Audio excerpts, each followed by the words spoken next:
2022 जून का महीना, किसी के घर में, किचन में, बेडरूम में कहीं पर कोई ऐसी चीज सड़ रही है जो लोगों का जीना दुश्वार कर रही है। आखिर क्या थी वो चीज, कहां सड़ रही थी?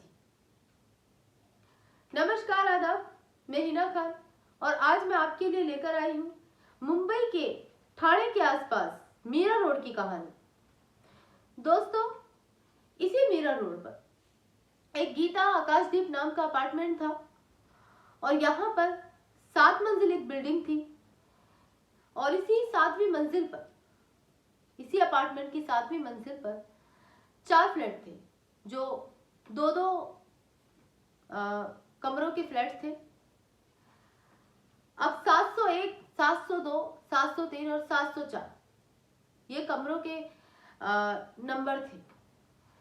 अब जो ये 3 फ्लैट थे 701, 702, 703, ये फैमिली थी। इसके अंदर ये लोग एक दूसरे से मिलते थे, बातें करते थे, आते जाते एक दूसरे से बातचीत कर लिया करते थे, आते जाते रहते थे, एक दूसरे से मिलते रहते थे।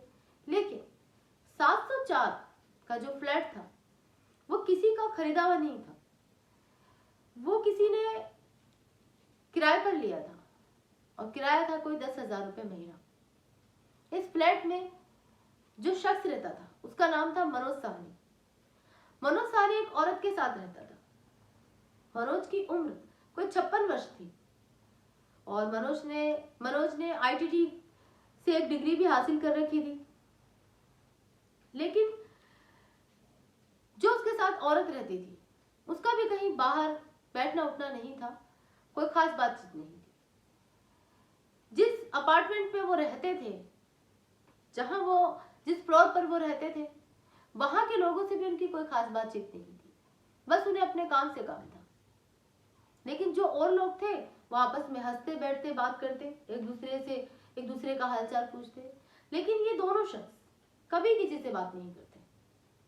सुबह को जाना, शाम को आना और फिर सुबह को जाना, फिर शाम को आना, इस तरीके का मतलब उनका अपना एक माहौल था।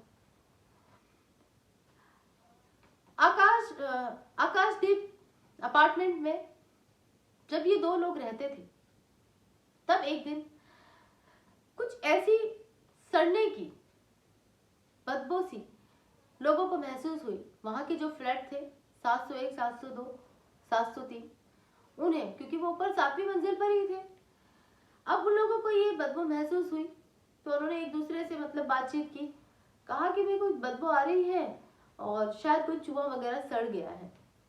तो वो कहते हैं कि हाँ, सफाई करेंगे, निकल जाएगा, कोई बात नहीं।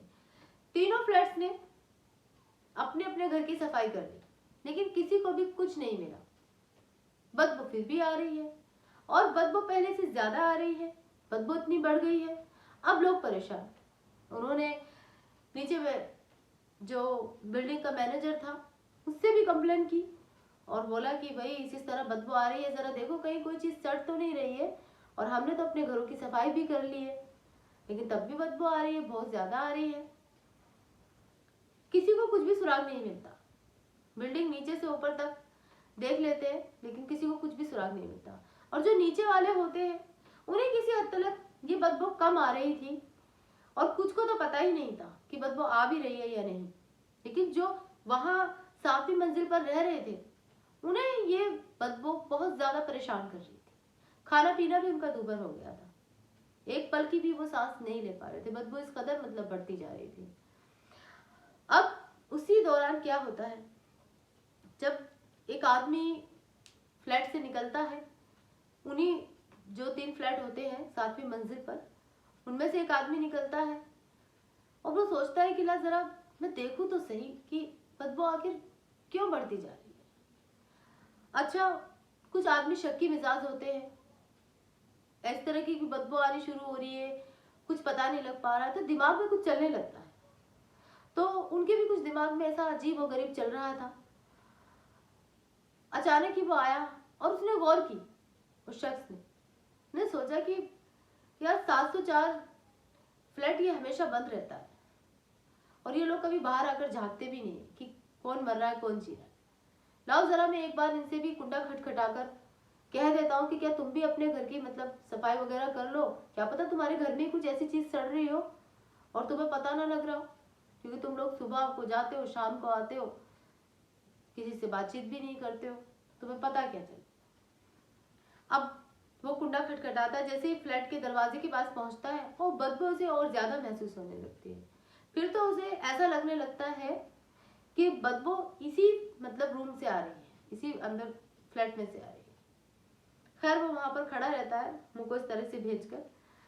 अंदर से मनोज साहनी निकल कर आता है और वो पूछता है, जी कहिए क्या बात है। अब फ्लैट में जो व्यक्ति उनके पास आया वो कहता है, आपको ये बदबू महसूस हो रही है जितनी मैं महसूस कर रहा हूँ। इसी तरीके से मतलब हाथ रखकर वो उससे बातचीत कर रहा है मनोज साहनी से। तो मनोज के मुंह पर कोई कपड़ा नहीं है, वो बिल्कुल नॉर्मल है। वो कहता है, हाँ बदबू महसूस तो हो रही है और पता नहीं किस चीज की है, मालूम नहीं। तो कहता है, हम तो इतने दिन से परेशान हैं, हमने अपने घरों की सफाई भी कर ली है और आप कभी मिलते ही नहीं हो, इसलिए मैं आपके पास आया हूँ मजबूरन आपसे कहने के लिए कि आप भी अपने फ्लैट की सफाई कर लीजिए। देखो आपके यहाँ से तो कुछ ज्यादा ही आ रही है और हम तो कर चुके हैं, हमारे यहाँ तो कुछ भी नहीं है, मगर आपके यहाँ से कुछ ज्यादा मतलब स्मेल आ रही है। जरा आप देखो क्या सड़ रहा है, हमारा जीना दुश्वार हो गया है। और आप कह रहे हो कि हाँ महसूस हो रही है, आपको सिर्फ हल्की फुल्की महसूस हो रही है, आपको लग नहीं रहा है कि आपके घर में से ही आ रही है। मनोज साहनी उसकी बात को नजरअंदाज कर देता है और उससे कहता है, जी मैं अभी थोड़ा जल्दबाजी में हूँ, मैं शाम को आकर देखता हूँ। ये कहकर वो अपना फ्लैट ताला मारकर चला जाता है। ये बात उस व्यक्ति को बड़ी बुरी लगती है। वो कहता है, यार हम तो इतने दिन से परेशान हो रहे हैं और ये बंदा कैसा है, इसी के घर में से मतलब बदबू आ रही है और फिर भी ये नजरअंदाज करके चल दिया। उसको गुस्सा आ जाता है। वो फ्लैट के और कुछ लोगों को इकट्ठा करता है, उन्हें बताता है कि देखो जी बदबू तो इसी घर में से आ रही है और ये आदमी ऐसे से कहकर चला गया, मुझे तो कुछ गड़बड़ लग रहा है। अब वे लोग क्या करते हैं, फ्लैट में ताला लगा हुआ है, अंदर झांक भी नहीं सकते और यूं इस तरह किसी के फ्लैट में घुसना आसान भी नहीं है। वो पुलिस को इत्तला कर देते, कहते हैं कि पुलिस को बुलाओ। अब पुलिस अपार्टमेंट में आ जाती है। मनोज साहनी उस टाइम वहां नहीं था, वो वहां से जा चुका था। अब पुलिस आती है, मनोज को इस बारे में कुछ भी नहीं पता कि पुलिस वहां आ चुकी है। अब पुलिस छानबीन करती है फ्लैट में, पुलिस को भी महसूस हो जाता है कि बदबू इसी में से आ रही है। अब पुलिस ताला तोड़ देती है, मनोज के फ्लैट का ताला तोड़ देती है, अंदर घुस जाती है। तो देखती है कि वहां पर जो फ्रेशर होता है, रूम फ्रेशर, वो कुछ स्प्रे किया गया है, मालूम हो रहा था खुशबू से, लेकिन उस रूम फ्रेशर से भी मतलब बदबू आ रही थी और बदबू बेइंतहा थी। जिस टाइम वो लोग अंदर घुसे और उस अपार्टमेंट के कुछ लोग और भी थे जो पुलिस के साथ अंदर घुसे थे, उन्हें भी महसूस हो रहा था, सबने अपने मतलब फेस पर रुमाल कपड़ा वगैरह रख लिया था जब वो अंदर घुसे। बदबू इस कदर बदबू थी। और दूसरा ये महसूस हो रहा था कि यहाँ पे रूम फ्रेशर छिड़का गया है। इधर उधर देखते हैं, छानबीन करते हैं, क्योंकि फ्लैट में सिर्फ 2 ही रूम थे, एक किचन था, एक ड्राइंग रूम। वहां पर किसी को कुछ भी नहीं मिलता, सब कुछ साफ सुथरा क्लीन पड़ा हुआ था, कोई भी मतलब फर्स्ट सेकंड रूम में नहीं था। अब वो किचन की तरफ जाते हैं, किचन में देखते हैं 2 टब, एक बाल्टी रखा हुआ है और किचन की स्लैब पर एक कुकर है, चमचा है और एक चिमटा है और एक स्टोव पर एक तवा भी रखा। अब ये सारी चीजें वहां देखते हैं और तवे की हालत को देखकर लगता है जैसे कोई चीज रोस्ट की गई है, तवे के ऊपर भूनी गई थी, ऐसा उन्हें मतलब उन बर्तनों की हालत को देखकर लगता है। अब जैसे ही वही सारी चीजें दूर से देख लेते हैं अंदर घुसकर किचन में, तो देखने पर तो ऐसा लग रहा था जैसे कि खाना वगैरह बनाया गया है वहां पर। नॉर्मल सी बात है भाई, कोई बात नहीं, लेकिन बदबू ज्यादा किचन में से ही आ रही थी। ये भी उन चीज मतलब उन लोगों को, पुलिस को कंफर्म हो गया था, लेकिन तलाश वो इस चीज की कर रहे थे कि बदबू आ किस चीज से रही है और कहां से आ रही है। ये तो मालूम हो गया था कि यहीं से आ रही है, लेकिन आ किस चीज से रही है ये कंफर्म करना बाकी रह गया था। अब वो दोबारा से बेडरूम में जाते हैं, तो बेडरूम में जाकर देखते हैं कि एक चुटिया है किसी औरत की, जाहिर सी बात है चुटिया औरत की ही होती है, तो वो सिर से कटी हुई है और एक तरफ रखी हुई है कहीं किसी कोने में। पुलिस देखती है, छानबीन करती है, तो वो वहां पर रखी हुई मिलती है। अब पुलिस देखकर समझ जाती है कि चुटिया किसी औरत की है। फिर वो दोबारा किचन में आते हैं, चुटिया भी उठा लेते हैं, इसे भी अपनी अंडर कर लेते हैं पुलिस वाले। अब वहां जाकर दोबारा से किचन में देखते हैं, क्योंकि बदबू ज्यादा किचन में ही आ रही थी। अब प्रेशर कुकर वो खोलते हैं। प्रेशर कुकर में क्या था? प्रेशर कुकर खोलकर देखते हैं तो उसमें मांस के कुछ टुकड़े छोटे छोटे उबले हुए थे। प्रेशर कुकर में डालकर उनको सीटी लगाए हुए थे। टब के अंदर कुछ पैर टाइप के, शरीर के मतलब अंग पड़े हुए थे, वो भी कटे हुए थे, टूटे हुए थे। वो भी कोई ज्यादा बड़े नहीं थे, छोटे छोटे थे। उन्हें भी कटिंग करके छोटा छोटा करके टब में डाल रखा था, बाल्टी में डाल रखा था। और उनका कलर भी चेंज हो गया था, पानी में पड़े पड़े उनका कलर भी चेंज हो गया था। और उसी टब बाल्टी से और जो प्रेशर कुकर का ढक्कन उन्होंने खोला था, उस चीज से भी इतनी गंदी स्मेल आ रही थी कि वो उन लोगों से बर्दाश्त नहीं हो रही थी। और जो तवा था जिसपे मतलब रोस्टेड किया हुआ था, लग रहा था कि इस पे कोई नाश्ता वगैरह भून कर बनाया गया है। उन चीजों की भी जांच की पुलिस ने, अच्छे से देखा कि वो चिमटे पे, चमचे पर के मतलब मांस के जो टुकड़े होते हैं वो लगे हुए हैं, वो भी उसी चीज के थे। ये कंफर्म हो गया था पुलिस को कि पहले उन इंसानी मांस के टुकड़ों को काटा गया है, छोटा छोटा किया गया है, और फिर उन्हें पानी में धोकर और उन्हें कुकर में सीटी लगाकर पकाया गया है, और फिर उसके बाद उन्हें रोस्टेड किया गया है। इतना कुछ पुलिस ने वहां रहकर जांच करने पर पता लगा लिया था। अब मनोज पकड़ा गया। मनोज को पता ही नहीं है कि उसके यहाँ पुलिस आ गई है। किसी कारण उसे ये खबर मिल जाती है। जब वो शाम को वहां पर आता है तो वहां देखता है, मतलब बिल्डिंग में आ जाता है, जैसे कि वो रोजाना आता जाता था ऐसे ही वो आता है अपने टाइम से। अब जैसे ही वो वहां पर आता है, किसी कारण उसे पता लग जाता है कि पुलिस की गाड़ी खड़ी हुई है, हो ना हो पुलिस यहाँ पर आ गई है। अब वहां पर मनोज की तलाश में जो सोसाइटी मेंबर थे, वो सोसाइटी गार्ड था, वो और भी बहुत लोग वहां पर बैठे हुए थे कि मनोज आए और उसे पकड़े। अब मनोज अनजान होकर जैसे रोज आता था ऐसे ही बिल्डिंग में घुसा, और घुसते ही जैसे उसने देखा कि पुलिस की गाड़ी खड़ी है और लोग भी इधर उधर बैठे हैं, वो वहां से भाग नहीं सका। पुलिस ने वहीं पर उसे अरेस्ट कर लिया। अब पुलिस ने उससे पूछताछ की। वहां पर पुलिस ने पूछा कि भाई ये मांस के टुकड़े क्या हैं? ये तो हमें कंफर्म है कि ये इंसानी टुकड़े हैं, लेकिन तुम्हारे यहाँ, तुम्हारे किचन में ये कैसे आए? तो मनोज एक झूठी कहानी बनाता है और कहता है कि जी कुछ नहीं, ये टुकड़े तो क्या नाम ऐसे ही है, और मैं कोई चीज लेकर आया था अपने खाने पीने के लिए, और मुझे पता नहीं लगा कि ये इंसानी है, तो मुझे इससे थोड़ा घिन आया, तो मैंने इसे पानी में डाल दिया। कुछ पका चुका था, कुछ रोस्ट कर चुका था, लेकिन जब कुछ अजीब सा महसूस हुआ तो मैंने इसे छोड़ दिया। पुलिस ने कहा बकवास मत करो, सच सच बताओ, क्योंकि हमें पक्का कंफर्म हो गया है कि इंसानी टुकड़े किए गए हैं, और तुम्हारे घर से एक चुटिया भी ये मिली है, ये भी एक औरत की है, और हमने सुना है कि तुम्हारे साथ एक औरत रहती थी, वो कहाँ है? अब मनोज फंस गया ये सुनकर। मनोज के पास कोई जवाब नहीं कि वो क्या बताए पुलिस को।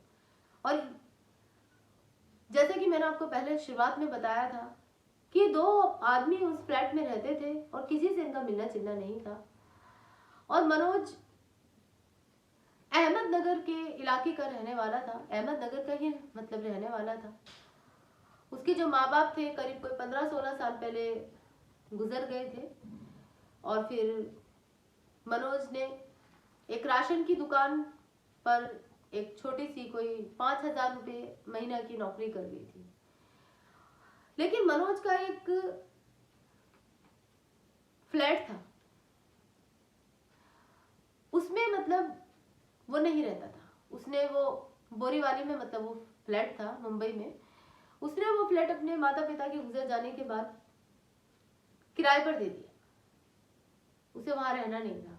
और फिर उसने मीरा रोड पर गीता आकाशदीप अपार्टमेंट में एक 10,000 रुपए का फ्लैट ले लिया अपने रहने के लिए।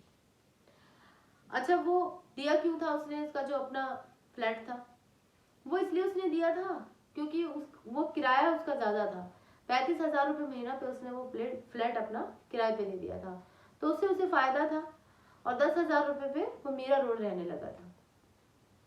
अब वो पुलिस को बताता है कि वो नौकरी तो करता है वहीं राशन वाले की दुकान पर अहमदनगर में, और रहता वो यहाँ है मीरा रोड पर इसी अपार्टमेंट में, और काफी समय से रह रहा था वो। और जो लेडी उसके साथ रह रही थी सरस्वती वेद था। अब मनोज साहनी की जैसे कि आईटीटी की डिग्री मिली हुई थी उसे, लेकिन किसी कारण उसे नौकरी नहीं मिल पाई। इसीलिए वो अहमदनगर में ही एक राशन की दुकान पर 5,000 रुपये महीने की नौकरी करता था। और फिर उसने अपनी नौकरी की कोई कोशिश भी नहीं की।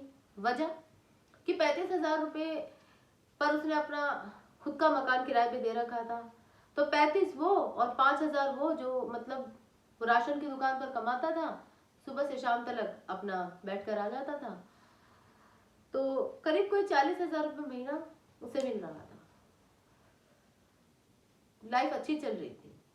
उसी बीच अहमदनगर में ही सरस्वती वेद नाम की लड़की उसे मिलती है, आपस में दोस्ती होती है, प्यार होता है।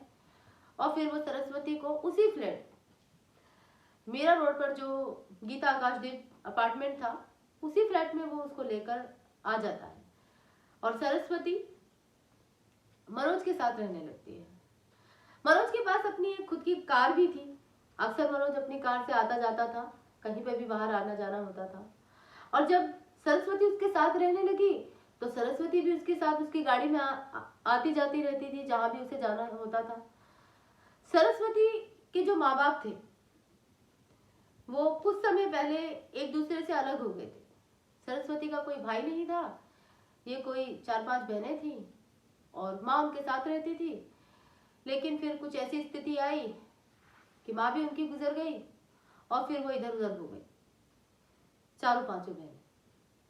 इसी तरह सरस्वती भी मनोज साहनी को मिली और फिर वो भी अकेले ही मनोज के साथ अपार्टमेंट में आकर रहने लगी। मनोज ने बताया पुलिस को कि सरस्वती उनके साथ रहती जरूर थी, लेकिन कुछ समय तक वो सिर्फ और सिर्फ उनकी दोस्त बनकर रही। प्यार तो वो एक दूसरे से करते थे, लेकिन शादी करने का कोई खास इरादा नहीं था। वजह क्योंकि मनोज की उम्र बहुत ज्यादा थी और सरस्वती की कम।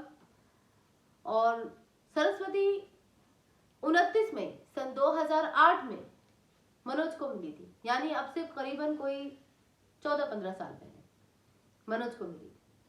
तो दोनों की उम्र में काफी अंतर था, इसलिए वे एक दूसरे के साथ रहते थे एक जरूरत बनकर, लेकिन शादी करने का उनका कोई खास इरादा नहीं था। ऐसा कुछ मनोज ने पुलिस को बताया। फिर उसके बाद जब दोनों एक दूसरे के साथ रहने लगे, लोगों को ऐसा लगने लगा, जब वो फ्लैट में रह रहे थे काफी समय से, लोगों को ऐसा लगने लगा कि ये दोनों पति पत्नी हैं। तो फिर अक्सर वो बता भी दिया करते थे आपस में कि हाँ हम पति पत्नी हैं। उनका रहन सहन कुछ इस तरह था, आते जाते थे साथ में। तो जाहिर सी बात है, जब कोई इंसान परमानेंट किसी के साथ रहेगा तो सामने वाला तो यही कहेगा कि भाई पति पत्नी है। ऐसा उनका कुछ रहन सहन था। जब ऐसा रहन सहन उनका लगातार एक दूसरे के साथ रहने से बढ़ गया और बन गया, तब उन्होंने सोचा कि चलो ऐसा करते हैं, हम शादी कर लेते हैं।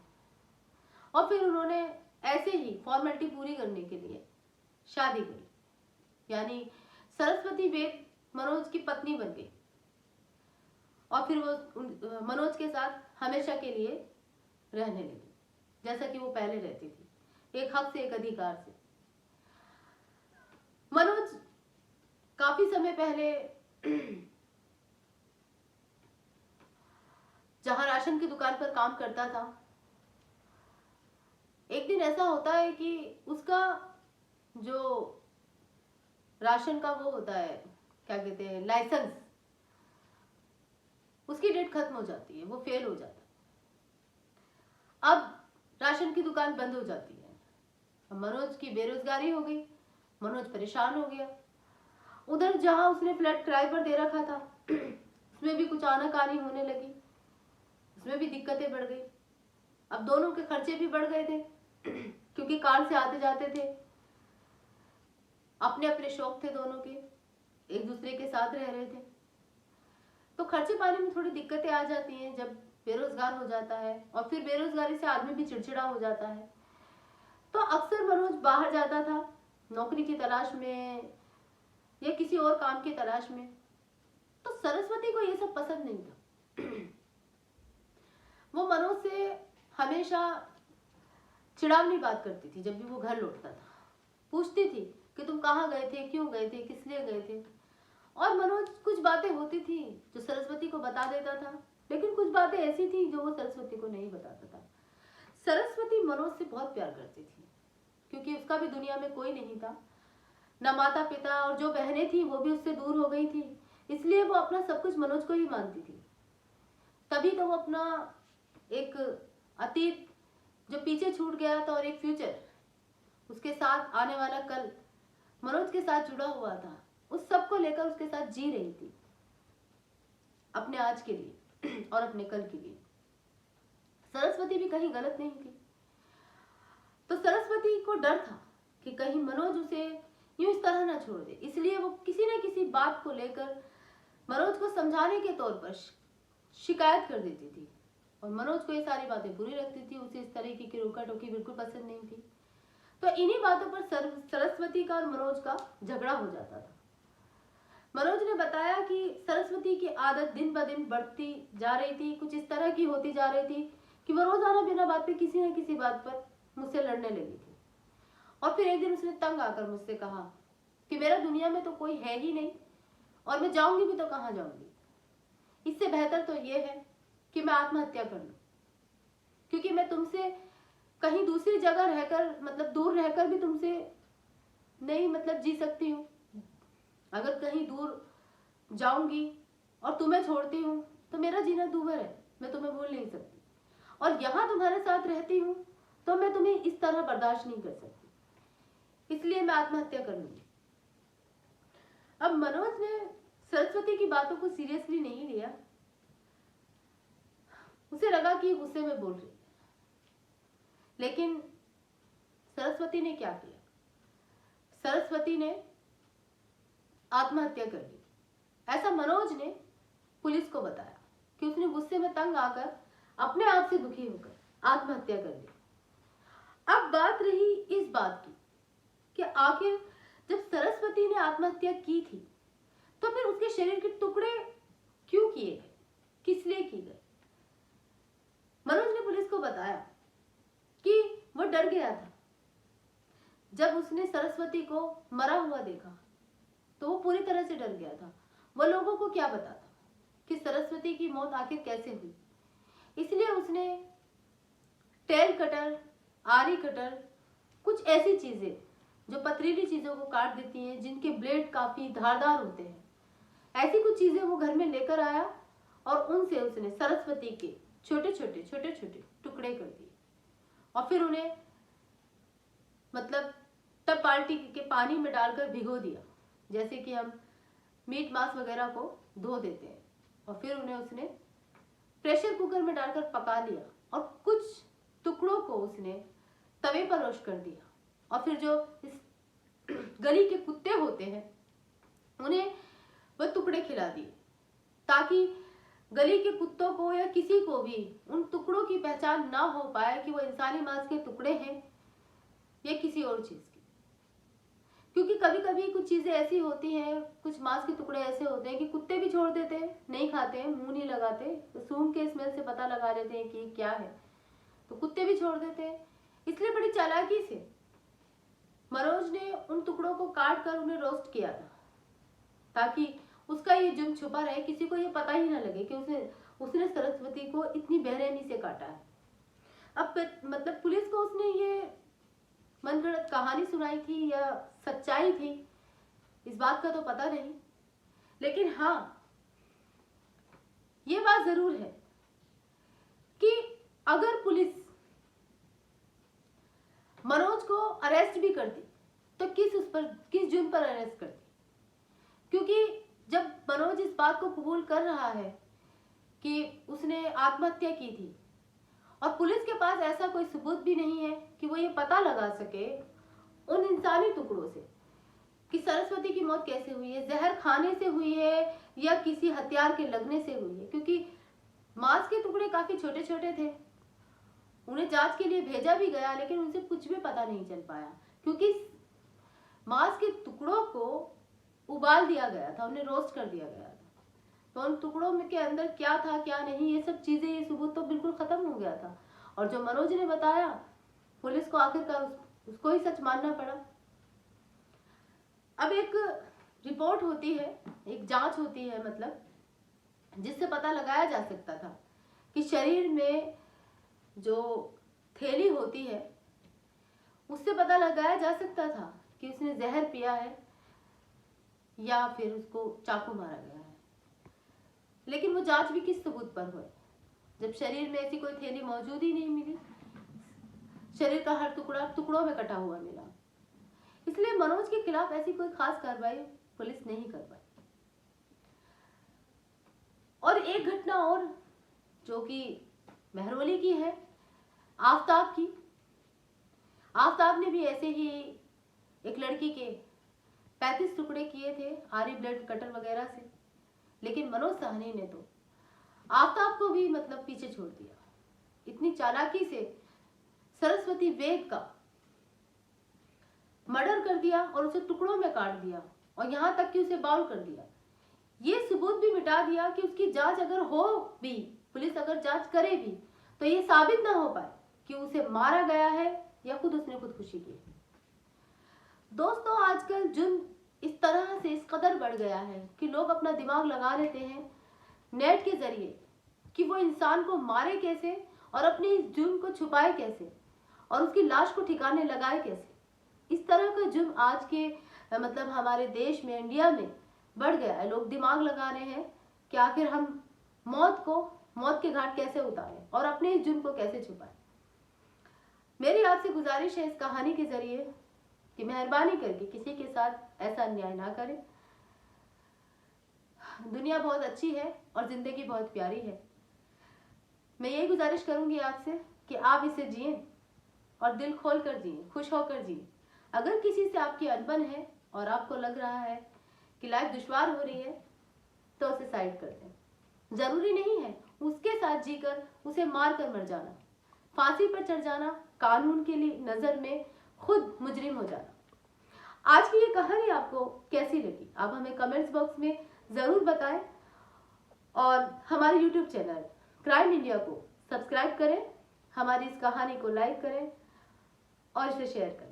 जय हिंद, जय भारत।